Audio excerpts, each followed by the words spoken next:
I am Robert Morace. I'm Distinguished Professor of English at Damon University, which is located in Amherst, New York, in Western New York. I'm retired now.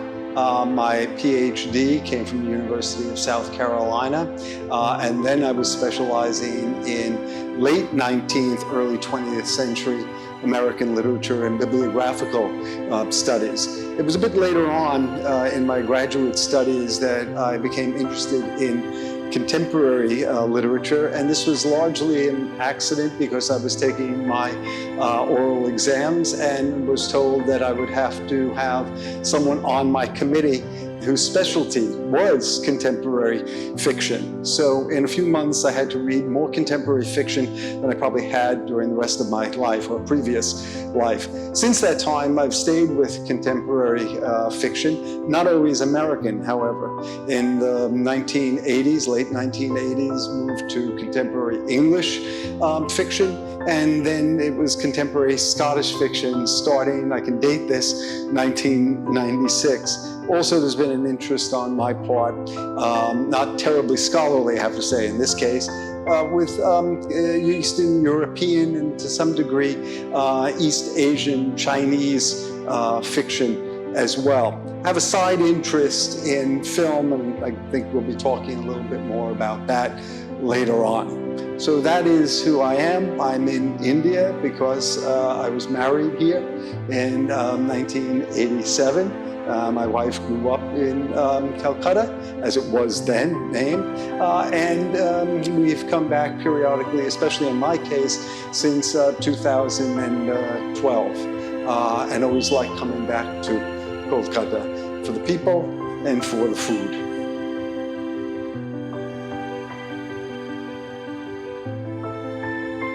When I talk about contemporary fiction today, I need to put it in the context of my life and my interest in contemporary fiction. So let me start with when I was a Fulbright scholar, senior Fulbright scholar in Warsaw, at the Warsaw University in 1985 to 1987. Teaching American literature then was especially exciting because my Polish students were especially interested in American literature because of the situation in Poland at that time. American literature was just at a point where it was moving from what it had been before, where you could talk about major American writers, people like Saul Bellow, Philip Roth, John Updike, a few others, but these are the people that were really at the top, and then everybody else seemed to come somewhere below, at least in the estimation of the reading public that read serious fiction, and especially scholars whose field was contemporary fiction. There were many writers at that time that my students took a great deal of interest in because they represented something very different than what they were getting in Poland during a period of communist reign in that country. Soon after that, things were going to start to change, partly because we didn't have this distinction, as some of the senior writers started to die off, that you could make this distinction between the most important writers whose claim to a reputation that was going to continue to last would, in fact, last. And you had many more writers that were starting to come in. The other thing that was happening, but I'll come back to that first point in a moment, is that we became much more aware of the literature of other countries. American and English literature tended to dominate, both in America and in the United Kingdom. But I think around the world, as it had certainly for my students looking at American literature. But starting in the 1990s, I think we started to see that people were moving away. In fact, Pasquale Casanova wrote a very interesting book about this called The Republic of Letters, in which he talked about how literature coming from the peripheral nations and peripheral cultures needed to measure itself against what was happening in the literary centers. The one she was using was Paris, but you could talk about London, or you could talk about New York as being several of those centers. Suddenly, we've started becoming aware of literature coming from other places. Philip Roth, during the 1980s, had a series called Writers from the Other Europe, in which American and English readers, well, I should say British readers, became suddenly aware of literature they didn't know it existed, that sounded very different, read very differently than what they were getting in their respective countries. And it had a political depth that tended to be lacking in a lot of the literature that coming out of the United States in the latter part of the 20th century. This change meant that not only was there an interest in these other countries and the writers coming from them, but also there became a market for these writers. So a writer today, for example, whose reputation internationally became heightened in 2018 was the Polish writer Olga Tokarczuk, who then won the Nobel Prize for Literature. She's won the International Booker Prize, given to works published not in English. And so now there's a kind of market for, a readership for writers that weren't really well known and literatures that weren't well known previously. What this meant is that American literature tended to diminish a bit in terms of its importance, because now it had to be in competition with literatures coming from other nations, whether it be a writer like Mo Yan coming out of China, certainly going back to the 1980s, somebody like Salman Rushdie and everybody who came in his way as Anglo-Indian writers. The other major thing that has happened in the United States is, as you may know, the audience may know, following American politics, particularly the election that has just occurred in the United States, is that there's been a great deal of emphasis over the past 5 to 10 years on identity politics. So that if you are a black writer, if you are a Hispanic writer, if you are a lesbian writer, if you are a gay writer, if you are a trans writer. So literature started to break up into lots of different segments. And sometimes these segments didn't overlap terribly well. They had their own audiences, they had their own markets, and publishers marketed these works in very segmented fashion. So you would go into a bookstore, for example, and this would be the LGBTQ plus section of the bookstore. This would be the black section, the African-American section of the bookstore. And many times writers in those areas, particularly black writers like Everett Percival, would resent this, because they'd say, I'm a writer. Pigeonholing me as a black writer diminishes what my work is, who it's for, and what its importance will be for my readers that are out there. So I think that if I can kind of summarize in some ways, American literature has lost its foothold. It's slipped a bit. It's still important, as certainly anybody watching this in India will recognize, right? But at the same time, it's in competition with other literatures of other nations in terms of contemporary writers. And there's been this considerable segmentation of the market, even for writers in America and in the UK, because of this identity politics that has taken hold. If I can look briefly, very briefly into the future, given the electoral results in the United States, it's hard to say where fiction and publishing will go from this point. Will they scale back and follow what seems to be this kind of Trump view of the world, that we need to go back to what we were before, make America great again? Or are these markets now so segmented that they will insist that they have work that is produced for them, by them? And that leads to one last point that I would just like to make, that the publishing industry in the United States and the UK, and perhaps elsewhere, I'm just not familiar with the publishing industry in those other places, has tried to point out how diverse they've become by hiring more people from minority populations than had been the case before. However, many of those same people who've been hired pointed out that they do not generally have positions of power within those countries. So it just becomes a matter of checking off that, see, we have 10% of our people employed by a major publisher who is minority, but it doesn't mean they hold the editorial power in those places. Some cases they do, in many cases they do not.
In the United States, especially, it's also happening in the UK, but not in some other places, according to my contacts in other countries like Poland. And that is, you have a lot of writers who come out of creative writing programs. And Mark McGurl wrote an interesting book a few years ago, published it actually more than a few years ago, 2011, called The Program Era, in which he pointed out that looking at American fiction, that much of that fiction is, again, by writers who've come out of these programs, and it's written for readers who are schooled in these programs as well, in terms of the kind of literature they're producing. A lot of times this means there's been a great deal of emphasis on the short story in the United States, because creative writing programs tend to emphasize poetry and the short story. They're easier to teach than a full-length novel, although in some cases that is a requirement to complete a creative writing program. So these writers who come out of creative writing programs, it was argued by many people, I would not be one of them, is that they tend to cater to a certain kind of audience because who've been schooled in a certain kind of literature. And the writers, in fact, have shaped their vision of what they should be writing according to what the demands of the creative writing program have been for them. And this has been very successful because there have been so many publishing outlets, especially online outlets, obviously, that are willing to publish their work, which means that young writers can develop a resume, can get a following, and perhaps as a result, be able to land a contract with a publisher, either small or large. And that is certainly to the advantage of the writers that are out there. Of course, since there are now hundreds of creative writing programs in the United States, I'll leave out the many that also exist in the UK, it means there's a great deal of competition to get anybody's attention for these works that are out there. And so it's a bit like the situation that we find ourselves in with news today. There's so many alternative news outlets that you don't know where to turn if you're going to find something that is, you think maybe is reputable. And as a result, you find yourself spending more and more time going to more and more sources and not being able to distinguish between those writers who superior quality. This doesn't mean, to go back to the question, whether writers are not expressing what they feel is their vision of themselves and their world. But to go back to what I said earlier, this often means that they're expressing this in terms of this kind of identity politics. And that is not something that you associate with writers who are a bit older, and I'll use two examples now. The recently deceased Alice Munro, winner of the Nobel Prize for Literature, famous Canadian writer who only ever wrote short stories. Her reputation, especially among short story writers, established short story writers, is at the very top. And then there's a writer like Laurie Moore, very much a writer who appreciates what Alice Munro has done, who writes fiction that came out of a creative writing program, but it was a creative writing program from early in the years. And as a result, 1950s, as a result, she has a very unique style and a very unique, I'm sorry to use the expression like very unique, that's ridiculous of course, a unique style of expression, a unique vision of the world. In her case, it's really just America she's talking about, and middle class, and particularly women, right? She's not so much affected by identity politics. She almost began, I could say, because she could say she began her career a little too early for identity politics to shape what it was that she was going to do. So the situation in the United States is that you still have writers that want to express what they feel, but they've already been shaped in many, not all cases, by creative writing programs. And a great example of a writer whose vision was only slightly shaped by creative writing program is Raymond Carver, a writer who came to note in the late 1970s, but particularly in the 1980s, died while he was still young in 1988, had, like Laurie Moore, a very distinctive vision of the world, wrote about people who came from backgrounds like his own, underclass, marginalized, economically deprived, and caught the attention not of people like himself from those backgrounds, but instead other writers, which raises all sorts of interesting questions about why audiences are attracted to particular writers as well.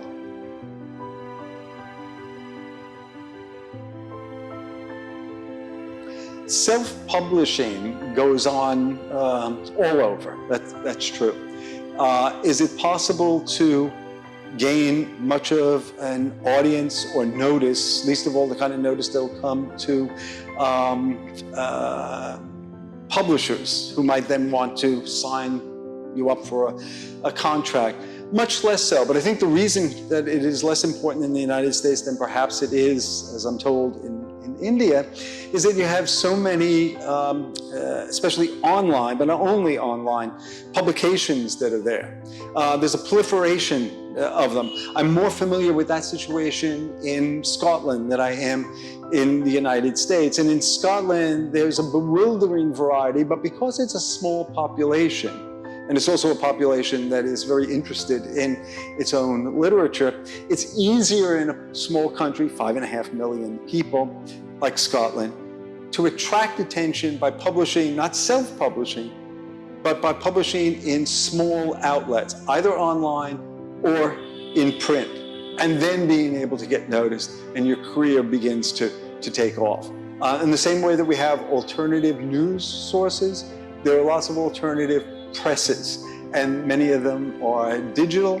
And again, if there's a small enough audience, you can have notice. But in the United States, where you have 350+ million people, it's harder for that same phenomenon to take hold.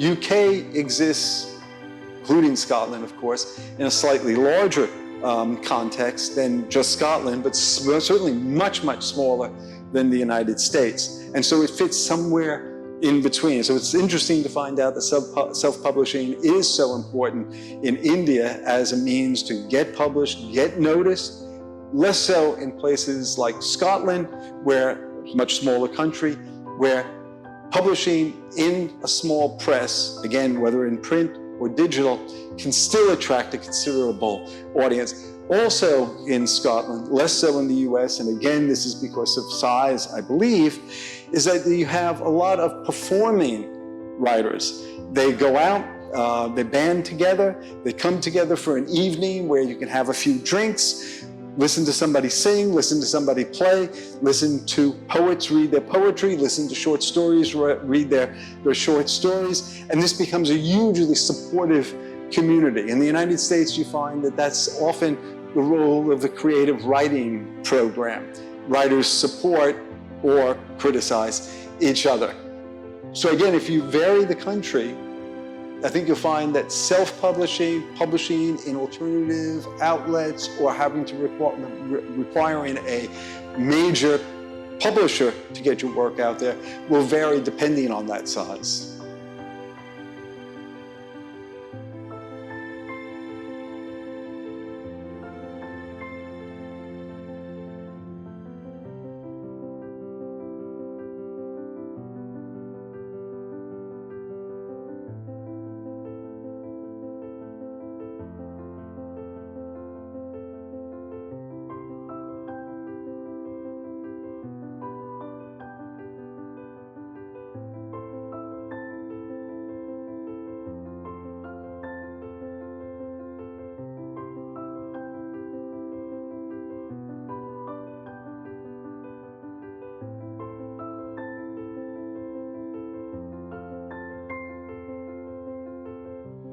Well, the journey from literature to film is a rather varied one, depending on the period of time that we're talking about. When silent films were all that was around, of course, you could just make up a very simple story. The time that a film could run was, of course, rather limited early on. But then later on, you had sound. Now sound meant that story was going to be more important than it was before. Words were going to become important. And so stealing from established fiction became a great way of creating sound films. Of course, you already had an established text. You may even have some dialogue there. You didn't have to worry about the story, and you certainly didn't have to worry about whether it was going to last 1 to 2 hours. And you could take a very well-known film like Birth of a Nation, the W.D. Griffith film from 1919, a terribly racist film, which is very difficult for people to teach in the United States right now because the racism that is in it, but also a technically very advanced film. This is a work that is adapted from a novel, well-received novel during its time by Thomas Dixon, in the late 19th century, called The Klansman. So it was very simple to simply take that story and make whatever changes you needed to get it into film. And for D.W. Griffith, he had considerable length of time that he could make a film in terms of how long the film itself was going to run. And at least in the United States, Hollywood studios were poaching writers all the time because they thought, well, since you could write a novel, then certainly you could write a film script, even though writing a novel and writing a film script are considerably different activities. Two famous examples of this during the 1940s and 50s would be F. Scott Fitzgerald, whose greatest work was The Great Gatsby, who came to Hollywood, where his drinking became worse and worse, and his writing arguably became worse and worse as well. And William Faulkner, who was brought to Hollywood, famous Southern writer from Mississippi, Sound and the Fury and so many other famous novels, and didn't like being in Hollywood as opposed to being back in his native Mississippi, and asked if it'd be okay if he wrote from home. By which the Hollywood studio thought meant the apartment they had rented for him. He meant going back to Mississippi itself. And his career as a screenwriter didn't work terribly well either.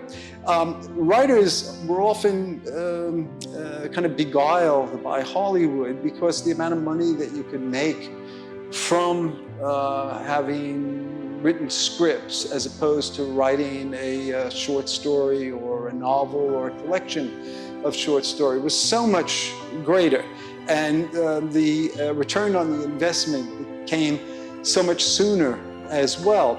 So you had writers who wanted to get involved in Hollywood but were very skeptical, partly because the apparatus of Hollywood is so much different than the apparatus of writing a short story or a novel. Writing a short story or novel, you're on your own for the most part.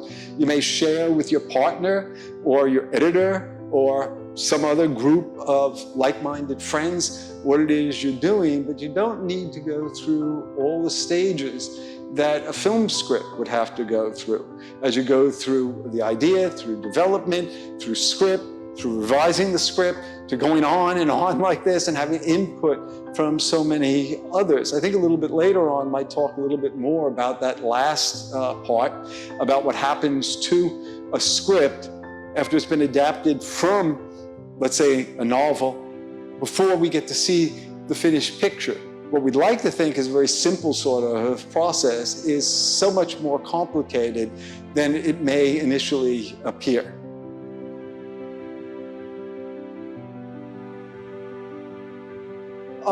There are too few writers in my experience who have made that shift from writing their fiction to writing a script, least of all a script for their own work. Many have attempted it and many have failed at doing it. And I think the reason for this is that they're not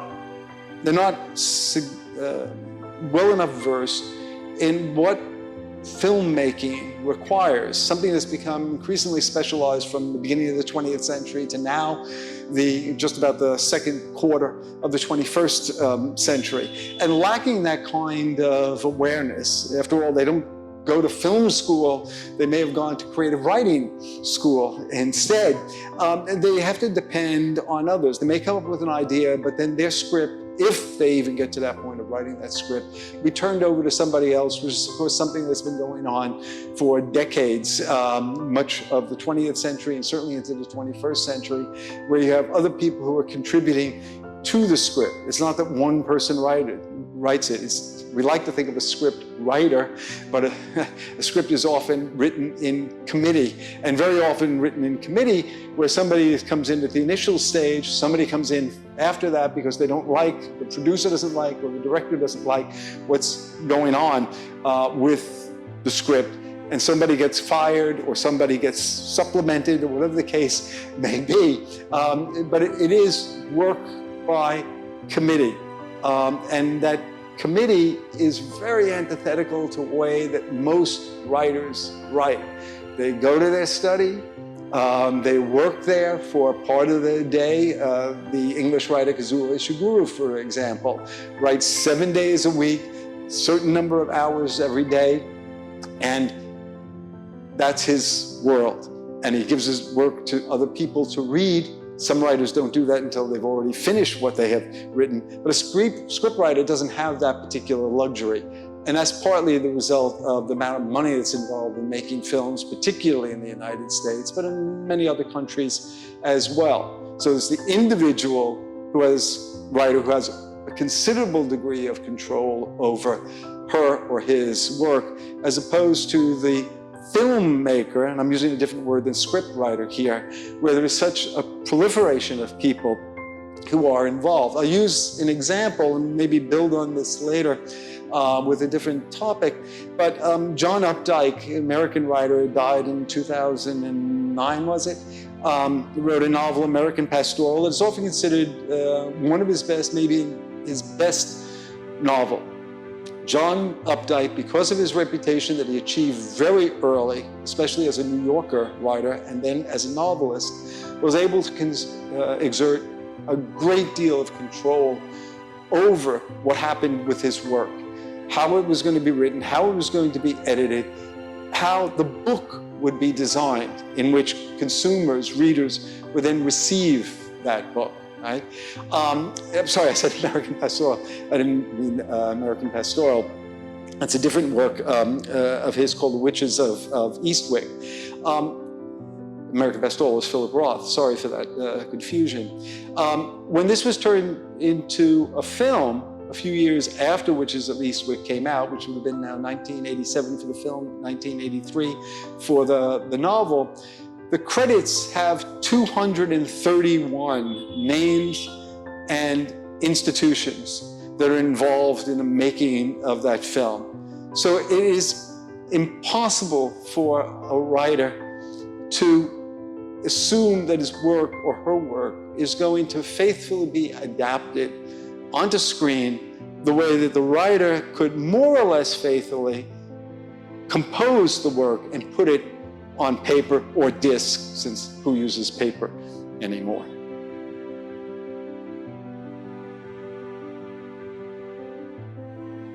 To go from script to finished film involves, as my example of Witches of Eastwick, the film suggests, input on the part of a great many people. And to assume that during all that stage, all those stages, you're going to be able to achieve a degree of fidelity to the original work, the text, the original novel or short story, is an absurd view that people like myself tend to subscribe to a great deal. What I'm talking about are people who pretty much come out of literature and believe that the literary work is somehow sacred and that it has to be reproduced in film in pretty much exactly the same form that it appeared on paper. And again, this goes back to not recognizing all those intermediary steps that appear in between and all the people who are involved in them. To return to the example that I gave earlier of the Witches of Eastwick, you had a writer, John Updike, you had a script writer who already had an award-winning play on Broadway, but only had one film script to his credit. The film script was requested by no less a person than Robert De Niro, who, having acted in the film Deer Hunter, wanted to act with Meryl Streep a second time. And so contacted this award-winning playwright in order to come up with the script. It wasn't terribly successful, but the person did have some success now as a scriptwriter, not just as a playwright. Then was asked now to write a script from John Updike's The Witches of Eastwick. Wrote a script which was surprisingly faithful to the novel. But at this point, as I had mentioned earlier, 231 individuals and entities that were involved in the making of Witches of Eastwick. The producer got involved. And the producer said, well, I already had a considerable success with two films, both with the same title, Alien. And Alien, of course, was a hugely successful film initially, and spawned, if I can use that word in relation to Alien, a great many sequels. So he wanted a different film. He wanted an action film. He wanted a lot of special effects. Industrial Light was involved in part of it for the FX that were involved in it. Well, now this has departed entirely from what John Updike's novel was. How did John Updike, the writer of the novel, feel about this? He actually preferred films that did not try to be entirely faithful. I'm using the word faithful because Robert Stamm, in a 2000 essay, which I have found very important, said that what film studies needs to do, and what literature people like myself have to do, is they have to move beyond fidelity, right? And beyond fidelity meant we should think of not just the script, but the finished film as maybe a translation or a work in conversation with that original work. And this seems to me a really rich way of thinking about the relationship between an original text and a final product, especially when we think about all those people who are involved. Let me give two examples, again, of something that happens, in this case with a director, Jonathan Glazer, who exerts a great deal of control over his own films. A director who really, his early work was involved in music videos, of all things, and got interested in making a film that was going to adapt a novel by a Scottish writer, a transplanted Scottish writer, named Michelle Faber, and was called Under the Skin. The novel is a satire. It's a satire on cultures that are meat-centered. And aliens come to Scotland, the Highlands, and they send a woman out who's been cosmetically rearranged, because she's actually a quadruped, not bipedal, and she seduces lonely men who think they're going to have a sexual encounter with her, but instead they're turned into a meat product that is then sent to a different planet. Jonathan Glazer gets this and turns it into something entirely different. A dark, mysterious work with strange music in the background that is less music than sound, being used in really original sorts of ways. Title of the two works remains the same. Plots are entirely different. And the atmosphere that each one creates is entirely different. The other film by Jonathan Glazer is one that may be well known to some people watching this interview, and that is that it's called Zone of Interest. It's based on a novel by the English writer Martin Amis. It's set in Auschwitz in Poland during World War II. This time Glazer is a little bit closer to the source text than he was with Under the Skin. But once again, Glazer puts his own stamp on this, because now it's not a matter of the filmmaker and the scriptwriter as being disciples of the author as authority, as a kind of guru or something like this, but instead as an original artist, him, or again, herself. In Glazer's case, of course, it's himself. And simply using that source material. Of course, many of us, when we talk about literature and we talk about film, we know about intertextuality and a text refer to other texts. And that's the kind of world. In literature, very often that intertextuality is rather limited. In film, it becomes so much more expansive. And to go back just for a moment to Witches of Eastwick, when you cast people like Cher in one of the central roles, she brings with her not only other films that she has appeared in, but songs that she has sung when she was part of Sonny and Cher, the musical duo, from Academy Award presentations where she appeared in rather revealing clothing.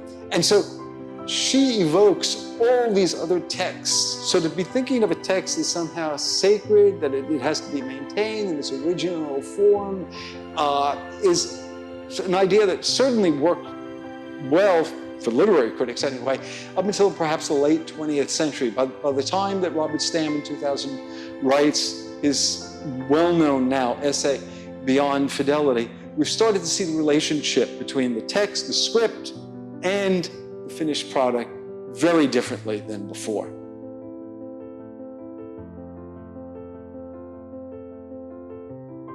I'll have to go back to an earlier answer that I gave, and that is, yes, when I think about the relationship, which if I've read a novel and I've watched a film, which one of those will have the greater impact on me? Both, depending on the work itself. And that is, I'll give an example. In 1996, Danny Boyle, Scottish director, actually begins with English, we think of him as Scottish, released the film entitled Trainspotting. It was an adaptation of Irving Welsh's 1993 novel, Trainspotting. The novel had a great impact on me because that was a year of an American election. Bill Clinton was running for re-election at that time. I had become very dissatisfied with Bill Clinton that I had voted for the first time around. And along came a book about Scottish drug addicts filled with vulgarity and sex. And I found it a very cleansing novel. And when I tell that to people, they often are surprised, shocked, and maybe even want to walk away. How could a book like that could possibly be cleansing? Because it swept away everything that was there. Danny Boyle's film follows the novel to a degree, but it is comic in many ways. It has a whole different set of intertextual references. Movies like the Beatles movies are part of it. It has a soundtrack to it. And of course, I haven't even talked about soundtrack today and the way that music can refer to or can impact the viewer. So having Iggy Pop as part of the soundtrack for the film, where Iggy Pop is only mentioned in the novel, well, I can't choose between these two. That's not to say that I don't find that there are inferior film adaptations, or in some cases, films that are far better than the text that was there before. Years ago, the novel, The Girl with the Dragon Tattoo, that was made not just once, but twice into films, one in Scandinavia, the other one in the US. The novel, which was the author's, he was a journalist, first novel, is pretty leaden. You know, it doesn't move very well. The author got better with each of the following Girl with the Dragon Tattoo novels that he wrote. The film version, the first one, not the one starring Daniel Craig, that film was brilliant in just so many ways. And the adaptation of that for an American audience from a Hollywood producer fell entirely flat. So you had a novel that was not terribly good, but is great source material for a film. And then you had a film that now is adapted for a different audience to some degree, for more of a Hollywood audience, starring somebody like Daniel Craig at that time, that ends up falling flat. Although I'd have to say that's in my humble opinion.